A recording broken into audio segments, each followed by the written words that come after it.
सभी साथियों को नमस्कार। जय आरसीएम। मेरा नाम सुप्रिया गिरधर है और डायमंड सिटी जींद हरियाणा से बिलोंग करती हूँ और अभी लगभग 1 साल पहले मेरी शादी हुई है और फिलहाल मैं गुड़गांव में रहती हूँ।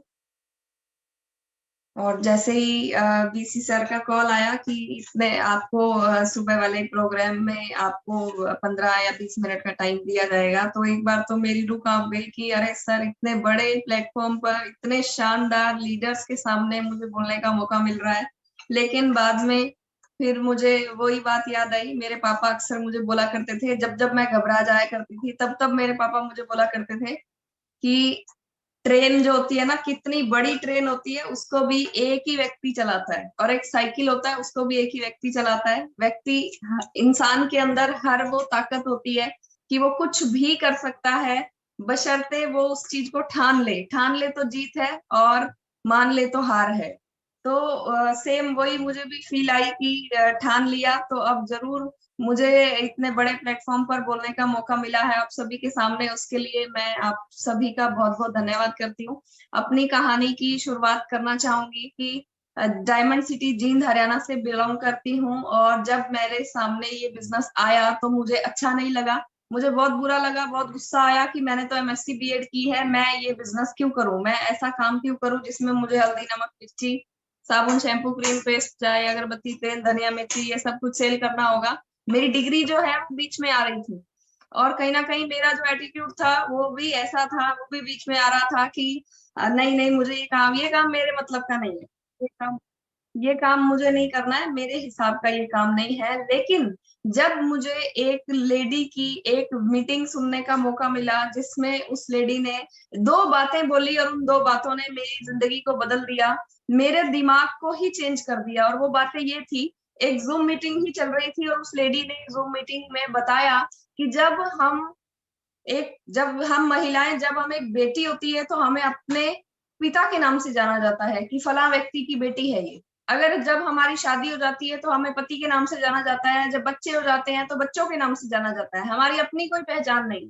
फिर उन्होंने साथ ही बताया कि अगर महिलाएं अपनी पहचान बनाना चाहती हैं तो उन्हें एक प्लेटफॉर्म मिलता है, वो है आरसीएम बिजनेस। आरसीएम बिजनेस में वो अपने खुद की एक पहचान बना सकती हैं। जब जब उन्होंने ये बात बताई तो मेरा भी एक मकसद हुआ कि मैं भी अपने नाम से जानी जाऊं। और आज आप सभी के सामने है, इस बिजनेस की पावर मैं आपको बता रही हूँ, ये मेरी ताकत नहीं है। अगर मैं अकेली चाहती तो मैं ये सब कुछ नहीं कर सकती थी, लेकिन इस बिजनेस के माध्यम से मैंने इस मुकाम को हासिल किया कि आज पूरा देश जो है वो मुझे मेरे नाम से जानता है, और मेरे पेरेंट्स को मेरे नाम से जानता है, ना कि मुझे उनके नाम से। तो जैसा बोलते हैं कि इस बिजनेस में सारे के सारे सपने पूरे हो जाते हैं, तो मेरा ये जो सपना मैंने लिया था, ये सपना मेरा पूरा हुआ। इसके बाद की एक बात बताती हूँ। जब लॉकडाउन हो गया था, लॉकडाउन के बाद जब हमें जैसे हम सभी जानते हैं कि टेक्निकल को क्वालिफाई करने के लिए हमें 8% रॉयल्टी करनी पड़ती है। तो हमने जब 8% रॉयल्टी को पूरा किया तो उसको हमें 3 महीने मेंटेन भी करना पड़ता है। पहला महीना हुआ जब हमने 8% रॉयल्टी को पूरा कर दिया, और उसके बाद जब मुझे बताया गया कि इसको अगर आप 3 महीने तक मेंटेन करते हैं तो आप टेक्निकल को क्वालिफाई कर लेंगे। तो मेरा एक सपना बना कि मुझे अभी ही इसको पूरा करना है, क्योंकि मुझे लगा कि 1 महीना तो हो चुका है, बाकी के 2 महीने और हमें इसको रॉयल्टी को मेंटेन करना है, इससे हम टेक्निकल क्वालिफाई हो जाएंगे। तो मुझे लग रहा था कि ये बहुत आसान है, जबकि सभी लोगों ने मुझे बोला कि नहीं, ये इतना आसान नहीं है, ये आसानी से हो नहीं सकता है, इसको करने के लिए बहुत मुश्किल होती है, आपको 3 महीने तक अपना बिजनेस मेंटेन रखना पड़ेगा, जो कि एक बहुत बड़ी बात है, जो कि एक बहुत हिम्मत की बात है। मुझे किया लोगों ने कि नहीं होगा अभी, क्योंकि लॉकडाउन है। वैसे तो आसान है, अगर क्योंकि आप सब लोग मेरे सामने टेक्निकल एंड अबव बैठे हैं, आप सभी ने इसको पूरा किया है, लेकिन उस टाइम पर थोड़ी विपरीत परिस्थितियां थी, लॉकडाउन था, सभी पिकअप सेंटर्स बंद थे, सब कुछ बंद था, सभी लोग अपने अपने घरों में बंद थे। तो मुझे बताया गया कि अभी अभी मेंटेन नहीं हो सकती है, क्योंकि अभी लॉकडाउन है, आप इसको बाद में मेंटेन करना जब सारी परिस्थितियां जो है ठीक हो जाएंगी। लेकिन मेरे अंदर एक जिद पैदा हो चुकी थी कि नहीं, मुझे तो अभी करना है, क्योंकि मुझे ये दिखाई दे रहा था कि 1 महीना तो हो चुका है, सिर्फ 2 महीने और बाकी है, वरना अगर अभी छोड़ दिया तो फिर मुझे दोबारा जीरो से शुरुआत करना पड़ेगा, फिर दोबारा 3 महीने करना पड़ेगा। और अभी जो एक फ्लो, जो एक पूरी टीम के अंदर फ्लो मोमेंटम बना हुआ था, वो जरूरी था। वो इसलिए भी मुझे टेक्निकल को अचीव करना था। तो जैसे ही जब लॉकडाउन चल रहा था तो मैंने बोला कि नहीं, मुझे तो अभी करना है, आप मुझे सिर्फ बताइए कि कैसे होगा। मैंने अपने अपलाइन को कॉल करके पूछा कि सर, मुझे टेक्निकल को मेंटेन करना है, मुझे इस महीने भी वही करना है जो मैंने पिछले महीने किया। तो उन्होंने मुझे कुछ टिप्स दिए, कुछ आइडियाज दिए। सबसे पहले मुझे शाबाशी दी कि अगर आपने इतनी विपरीत स्थितियों में भी ये करने का सोच लिया है, ठान लिया है, तो ये तो हो ही चुका है, ये सिर्फ डेट पता लगनी बाकी है। और एक मुझे कहानी भी सुनाई, जिस तरीके से एक लड़की, जिसकी कहानी आप सभी जानते हैं, यूपी की एक लड़की जिसको एक चेन खींचने के चक्कर में कुछ लड़कों ने उसको ट्रेन से नीचे फेंक दिया था, और पूरी रात वहां प्लेटफॉर्म पर पड़ी रही। वहां पर एक ट्रेन आ रही थी इधर, एक ट्रेन इधर जा रही थी, एक ट्रेन इधर आ रही थी। उसके दोनों पैर कट चुके थे, चूहे खा रहे थे उसकी स्किन को, उसकी हड्डियों को। और जब सुबह हुई तो लोगों को पता चला, तो उसको हॉस्पिटल लेकर जाया गया। और वहां पर उसने एक निर्णय लिया कि अगर भगवान ने मुझे बचाया है, इतना सब कुछ होने के बावजूद भी अगर मुझे जिंदगी बख्शी है, तो मैं अब तो एवरेस्ट क्लाइंब करूंगी। तो जब वो अपने कोच के पास गई तो कोच ने उसको यही बात बोली थी कि अगर इन विपरीत स्थितियों में आपने एवरेस्ट को चढ़ने का, क्लाइंब करने का अगर सोच भी लिया है, तो वो तो हो चुका है, बस हम लोगों को डेट पता करनी बाकी है। और हम सभी जानते हैं कि आज उस लड़की ने ना सिर्फ एवरेस्ट बल्कि इंडिया की सातों जितनी भी पीक थी उन सभी पर उसने चढ़ाई की, वो सभी पर उसने फतेह हासिल की। यही सेम स्टोरी मेरे अपलाइन ने भी मुझे सुनाई कि अगर तुमने ऐसा करने का सोच लिया है तो ये तो हो चुका है, मैं तुम्हें सपोर्ट करता हूँ, मैं तुम्हारे साथ हूँ। वहां से मेरी हिम्मत थोड़ी और बढ़ गई। कुछ लोगों ने मना भी किया कि नहीं हो पाएगा, लेकिन कुछ लोग ऐसे थे जो मुझे हाँ बोल रहे थे कि हो जाएगा, हो जाएगा। और उन्होंने मुझे हिम्मत दी, और दूसरा महीना भी जैसे तैसे करके निकल गया, और वो जो 8% रॉयल्टी थी वो मेंटेन हो गई। अभी बारी आई तीसरे महीने की। तीसरे महीने में फिर सेम वही कंडीशन की, नहीं अब तो नहीं होगा, क्योंकि अब सब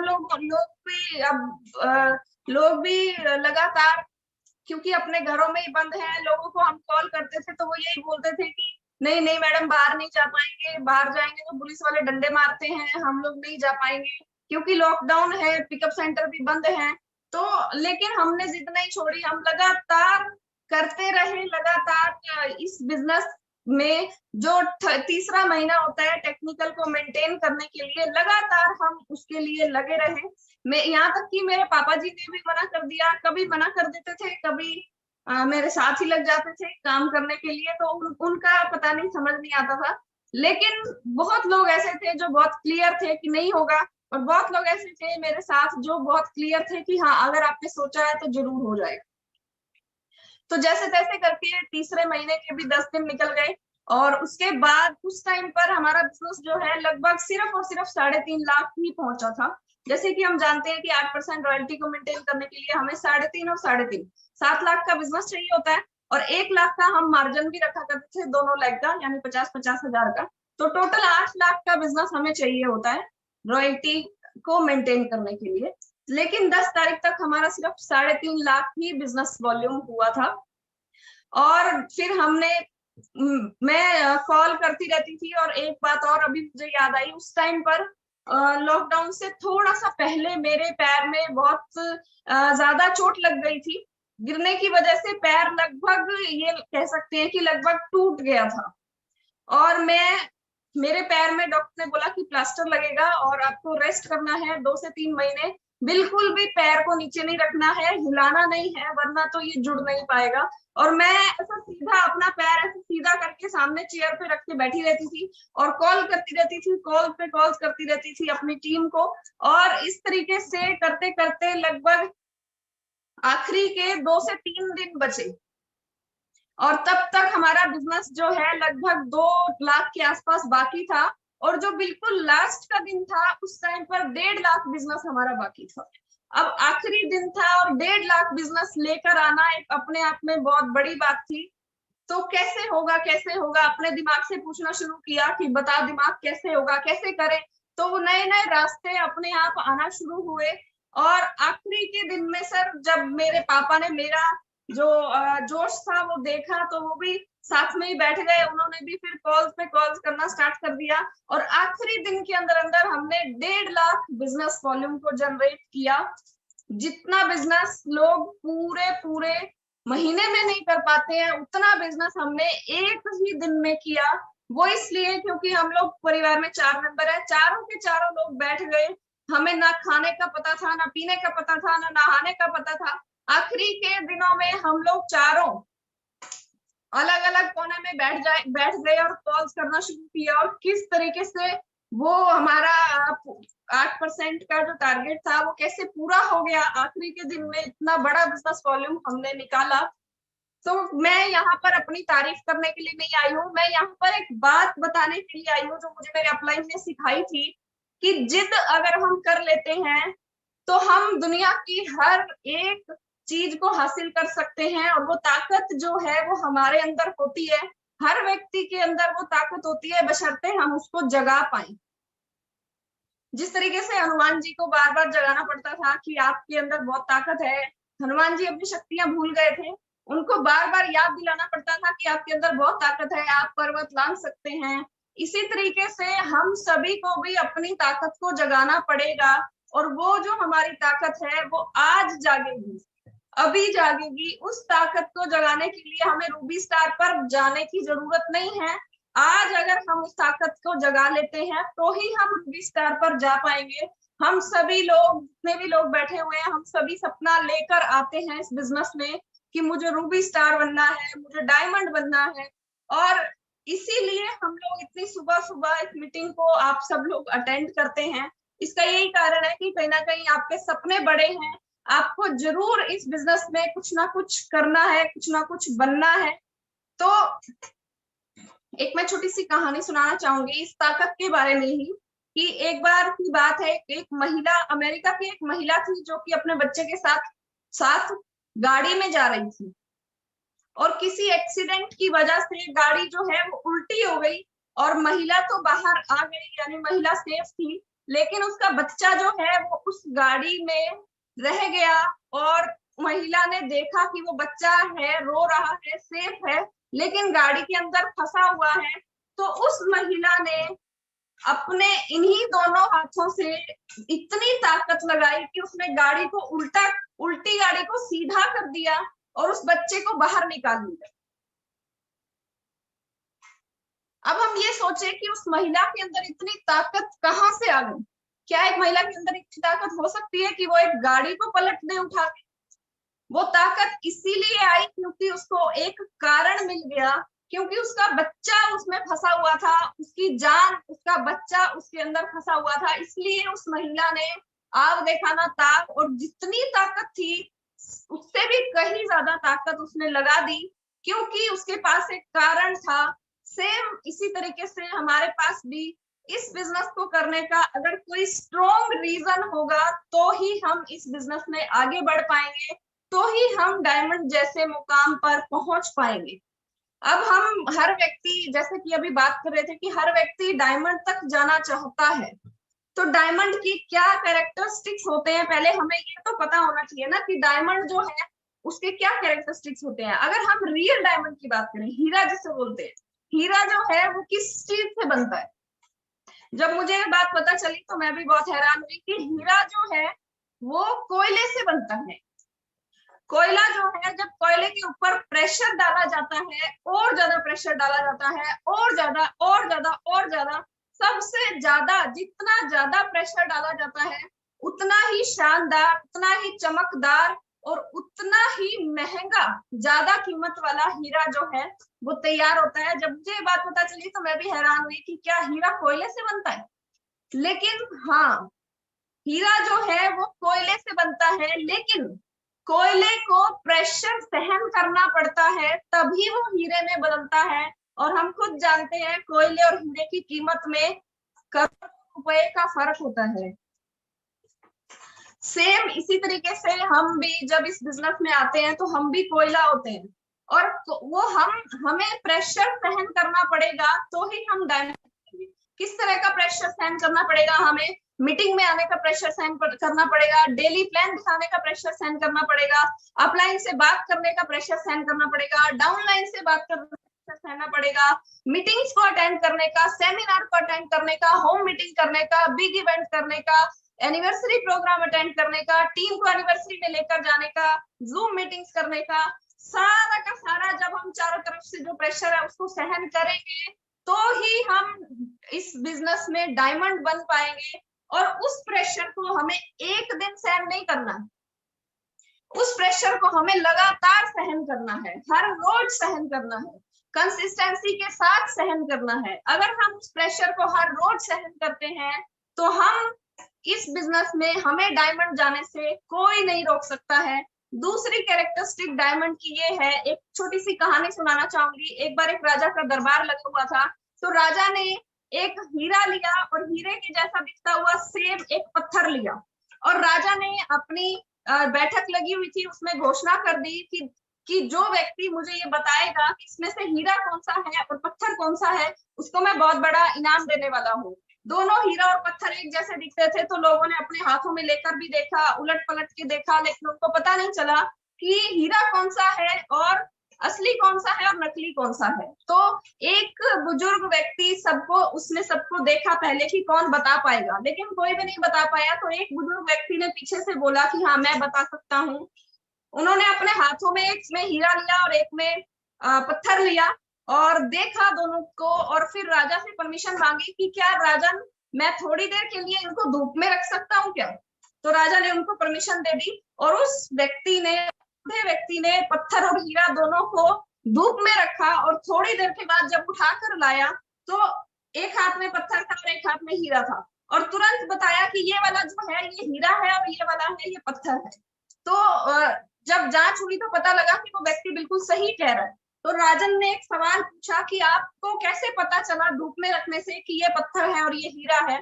तो उस व्यक्ति ने बताया कि हीरा जो है उसकी एक खास बात होती है कि वो कभी भी गर्म नहीं होता है, और पत्थर जो है वो धूप में रखने से तुरंत गर्म हो गया, तो ये गर्म था इसलिए ये पत्थर है, ये गर्म नहीं हुआ इसलिए ये हीरा है। तो सेम हमारी ऊपर भी ये कैरेक्टरिस्टिक्स जो है हमें भी फॉलो करने हैं। अगर हम हीरा बनना चाहते हैं, डायमंड बनना चाहते हैं, तो हमें भी फॉलो करना है कि डायमंड जो है वो कभी भी गर्म नहीं होता है। अगर हम डायमंड के मुकाम तक पहुंचना चाहते हैं तो हमें अपने आप को शांत रखना पड़ेगा। अगर हम एक अपलाइन है तो हमें अपलाइन के नाते भी अपने आप को शांत रखना पड़ेगा, तो ही हम डायमंड जा पाएंगे। लेकिन हम क्या करते हैं, हम गर्म हो जाते हैं। अपलाइन ने फोन नहीं उठाया तो हम गर्म हो जाएंगे, डाउनलाइन ने फोन नहीं उठाया तो हम गर्म हो जाएंगे, हम उसको डांटना शुरू कर देंगे, बुरा भला कहना शुरू कर देते हैं, मैं तो इसकी मदद कर रहा हूँ, मैं तो इसको पैसा देना चाह रहा हूँ, मैं तो इसको इनकम देना चाह रहा हूँ। सर, हम किसी व्यक्ति को कुछ नहीं दे सकते हैं, ये सब उसकी किस्मत और भगवान की कृपा से ही होता है।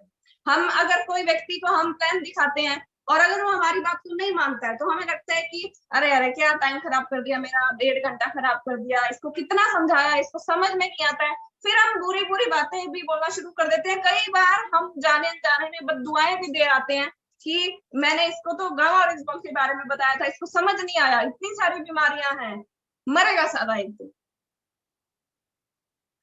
तो इस तरीके से हमने अपने आप को हमेशा पॉजिटिव रखना है, तो ही हम इस बिजनेस में डायमंड के मुकाम तक पहुंच पाएंगे। अगर हम ठंडे रहेंगे, अगर हम शांत रहेंगे, अगर हम नेगेटिव चीजों को इग्नोर करेंगे, तो ही हम आगे बढ़ पाएंगे, तो ही हम डायमंड के मुकाम तक पहुंच पाएंगे।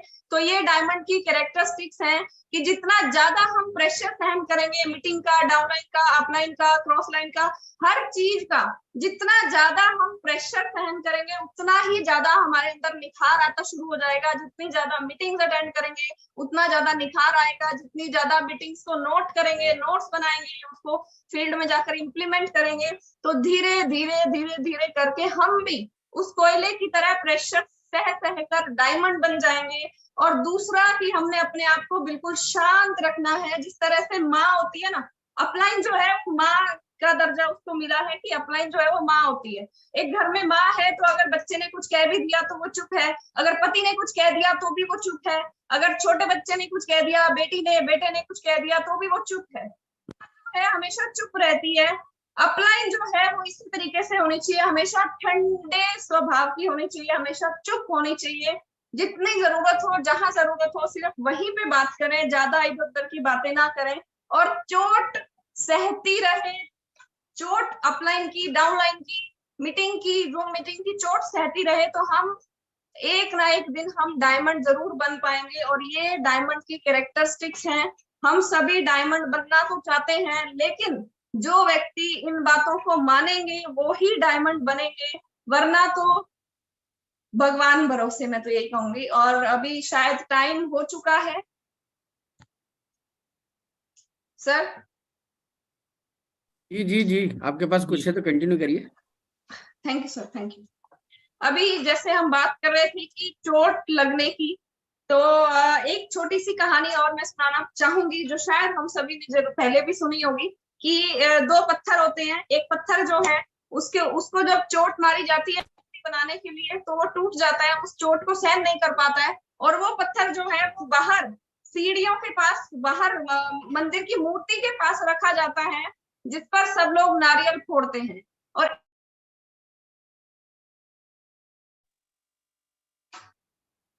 कंटिन्यू करें सर?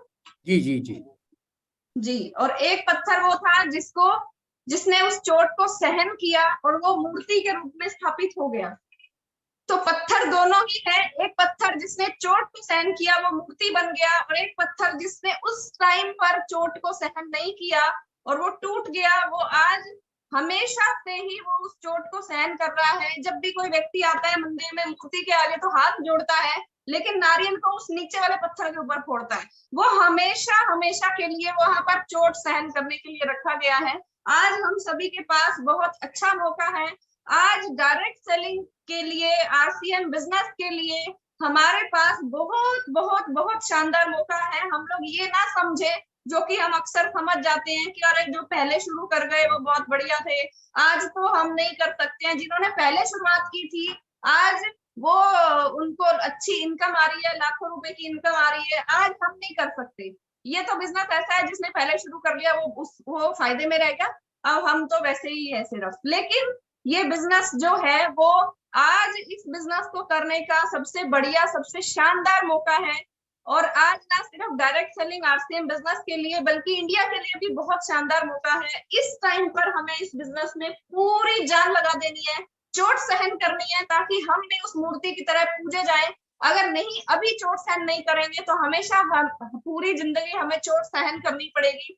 पूरी जिंदगी हमें बेरोजगारी की चोट सहन करनी पड़ेगी, पूरी जिंदगी हमें गरीबी की चोट सहन करनी पड़ेगी, पूरी जिंदगी हमें बीमारी की चोट सहन करनी पड़ेगी। हम नहीं कर रहे हैं, हम स्वस्थ हैं तो हमारे बच्चों को करनी पड़ेगी, हमारे परिवार को करनी पड़ेगी। इसलिए आज हमारे पास बहुत अच्छा, बहुत शानदार मौका है। अपनी सारी दुख दर्द को मिटाने का एक ही उपाय है, वो है शिद्दत के साथ आरसीएम बिजनेस करना।